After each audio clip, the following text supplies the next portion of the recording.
Battle of the third baseman. Who was better? Chipper Jones, Wade Boggs. Wow. They both were great. Larry Chipper Jones, known as the Met Killer, always would hurt the Mets. Came up big. One of the most underrated switch hitter ever. Guy had crazy bat. Crazy bat. Big time player. NL MVP. Always enjoyed both of them actually, because I read interviews on both of them, read stories on both of them. Both had interesting stories and takes, things that they really had great commentary from both cats in different ways. Um, Chipper was clutch, could flat out hit.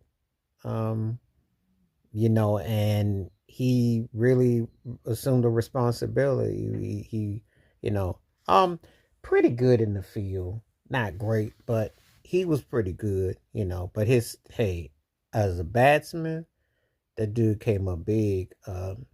He was a power hitter, and he definitely was one of those guys that's one of the best overall players of his day and his time, and helped Atlanta win the chip. So he was, he came up big. He was all star. He was one of those guys that when you say one of the greatest third basemen ever, you don't even stutter. You know, um, just regular cat that did his thing, and you gotta appreciate that. I mean, there was no, he just was one of those guys that um, had formulated into doing things and added more to his repertoire. But he was a power hitter at first and foremost, you know.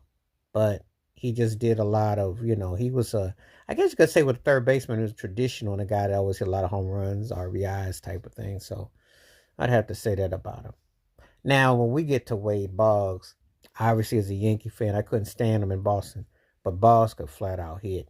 I mean, he wasn't a power hitter like George Brett at third or Mike Schmidt or Chipper for that matter. But he got all those hits like Tony Gwynn. He made you think that you knew he was going to be a Hall of Famer.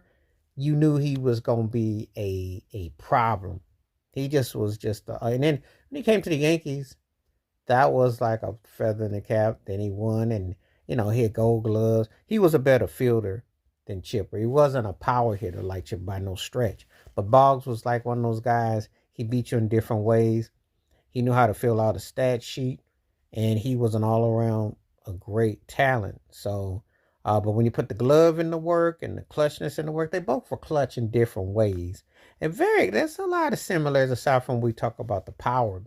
But as far as other aspects, it's pretty similar. It all depends on what you